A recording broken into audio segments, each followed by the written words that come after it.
ఓం సాయిరామ్. ఎత్తైన త్రికూట పర్వతం మీద ఉంది లంక.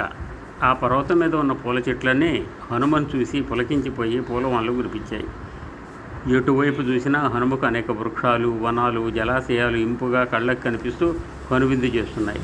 ఇంకా సూక్ష్మంగా పరిశీలిస్తే హనుమకు దొంగతనంగా రావణుడి తెచ్చిన సీతమ్మని రామచంద్రుల వారు దండయాత్ర చేసి తీసుకెళ్తారేమోనని భయంతో రావణాజనపై ఎందరో రాక్షసులు ధనుర్బాణాలు సంపద నిండిన బంగారు లంక చుట్టూ కాపలా కాస్తూ కనిపించారు. ఇంకా వర్ణించాలి అంటే బంగారు లంక చుట్టూ 100 యోజనాలు నిడివిగల అగర్త రక్షారేఖలాగా విస్తరించి ఉంది. ఎవరూ దాటకుండా.